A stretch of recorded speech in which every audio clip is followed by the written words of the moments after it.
All right, back to the Election Day countdown. Nearly 80 million Americans have already made their choice for president, but by all accounts, this race is far from decided. As we get ready for our wall-to-wall coverage tomorrow, I want to take a minute, step back, and look at the big picture for this race. So let's bring in CBS News Chief Washington correspondent, Major Garrett. Major, good to see you. Good to see you. Good to see you, my brother. How are Welcome you? to the space here, Thank Studio you. 55. Thank you. I love your tech lair. And it's very much a lair.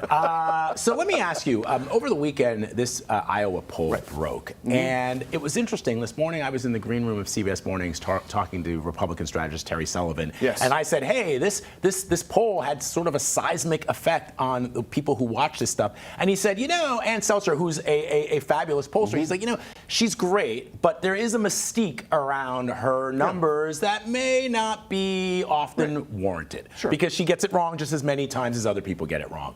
What do you say to that? Ann Seltzer got it right in 2016 and 2020 in Iowa. Her polling had more Trump support than was visible in other public polls and more visible nationally. Same thing in 2020. She has been spot on with every presidential poll she has done in this millennia, except for one in 2004. She had Kerry ahead of Bush. Bush won Iowa narrowly. Every other poll she's done statewide in Iowa right before the presidential election has been very, very close. And so she was ahead of the curve on Trump in 2016 and 2020. She's now ahead of the curve, if you will, on Harris. Harris doesn't need to be up by 3 in Iowa, Vlad, for this to be a signal. If Harris is within 4 in Iowa, which Trump has won by 8 and 10, that's indicative of a shift in the electorate's enthusiasm, composition, and orientation. And if she's within 3 or 4 in Iowa, she's probably ahead 2 or 3 in Wisconsin, 3 or 4 in Michigan, maybe 3 or 4 in Pennsylvania. That's why it's a potential signal that I think we need to pay attention to. What Ann Seltzer does in her polling is not model the previous election. She tries to anticipate the composition of the electorate in the election to come. That's how she got Trump in 2016 and 2020. She wasn't looking back at returns from 2012 and 2016 or at 2016 and 2020. She's trying to understand through enthusiasm measurements the shape of the electorate to come. She calls it polling forward, not polling backwards. That's fascinating. So then so people who watch this stuff, and perhaps younger Americans who are going to the polls for the first time, they're trying to understand why a small state like Iowa matters so much, not just in the primary process, but even now by this poll. What does it signal for the rest of the Midwest?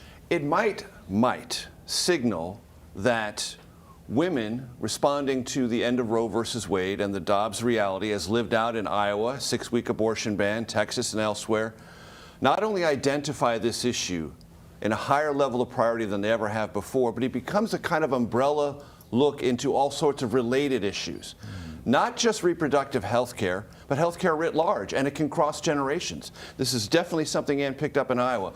Older voters in Iowa who are women, for whom abortion is not a direct issue, but they think about their daughters or granddaughters. They think about this in a generational sense because it's such an epic change. Something that was assumed to be in the Constitution, at least protected as a constitutional right for 50 years, was altered, and states rewrote their understanding of those rights. That is, I think, the biggest shift in what's happened in America from the 2020 presidential election to this one. This is the first presidential since Roe was overturned. And I have to think we have to understand, I'm going to argue we should understand, that this is the biggest unknown variable and how it will move people, how it will change the composition of the vote, how it might change the orientation of this election among men who hear their girlfriends, spouses, mothers, grandmothers talk about this issue in a different way. And they may internalize it in a different way that polls have yet to evaluate. And very quickly, in every instance that a abortion issue has appeared on the ballot, whether it's a blue state or a red state, what's the result generally? Not only has it passed, it has performed better than the polls measured before the election occurred. Meaning pro-abortion, protecting abortion rights. And the polling of those questions has tended to undercount what the ultimate outcome was. So one of the things that makes the Trump people very happy is he's polling even. He's never polled even. He didn't poll even in 2016 or 2020, so they think he's going to jump up. Well, what if polling is actually capturing Trump now, but not capturing this other force? Wow. Fascinating. Major Garrett, so good to have you here, my friend. Always great to have you here. Thank you very, very much. So both Vice President Kamala Harris and former President Donald Trump are in Pennsylvania today.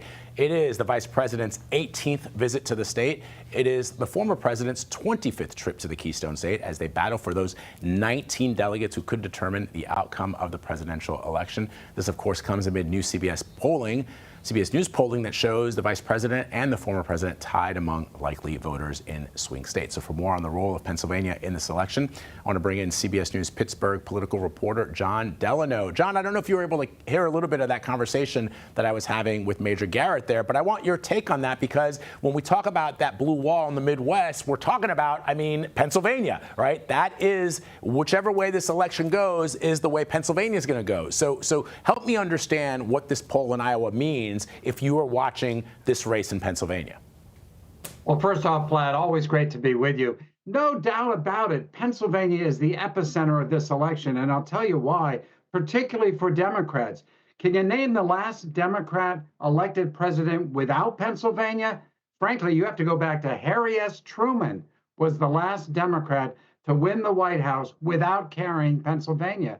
We are absolutely critical as a state for the Democrats. The Republicans, George Bush lost Pennsylvania and still won the White House. But there have only been two in recent years, George Bush and Richard Nixon, who both lost Pennsylvania. Every other Republican who won the White House carried Pennsylvania. So that's why we are the epicenter of so much attention, aside from the Electoral College votes, 19 that we have here. I think Major Garrett is absolutely right. The whole question of where women are going in Pennsylvania, and we're not talking just African-American women, but particularly white suburban women. We're watching that both in Pittsburgh and Philadelphia and the major urban areas of the state, and whether or not they are coming out in force tomorrow to vote for Kamala Harris over Donald Trump. That's a key indicator. There are obviously other groups that are important. African-American vote in Philadelphia is so key to a Democratic victory. And of course, the turnout in the vast majority of counties in Pennsylvania that is Trump territory, that's going to be key as well. So there's a lot up in the air at the moment. It's no wonder the CBS poll shows it dead even in Pennsylvania. So, Jon, let me ask you one last question then. Again, when we think about what's going to happen tomorrow, we always say, well, we know that certain states are going to be called early, and a couple of other states that people are watching are, for example, North Carolina and Georgia, which tend to report the result fairly early. People who don't know Pennsylvania or who don't understand how it works in politics want to know, why does it take so long for Pennsylvania's results to come out? Because we could be talking about a couple of days before we get the final tally. Explain that for us. Well, I think for one thing, we're measuring this against 2020, and things have changed since 2020. We don't have as many mail-in votes to begin with. That's important because we don't have COVID. Secondly, our elections departments in 67 counties have now had experience with mail-in voting. And so I guarantee you that Allegheny County, that's greater Pittsburgh, is going to report its vote certainly by early morning, Wednesday morning. Philadelphia was the county that took forever and ever to declare a winner. And that is a key because there's so many people there. That's so key. They're telling us that they're going to be much faster in 24 than they were in 20. And so I think part of it is just the experience of doing all this. I also think same-day voting gets counted quickly. We're going to have more same-day voting in Pennsylvania than ever. So I think that's going to make a difference as well. What? We'll be watching, and I know you will as well, Jon. Thank you very, very much for spending some time with us. Appreciate it. And be sure to stay with CBS News for all-day coverage tomorrow, Election Day. We'll have live reports from our election headquarters in New York and from our team spread out across the country. And remember, special coverage starts at 4 p.m. Eastern right here on CBS News 24/7.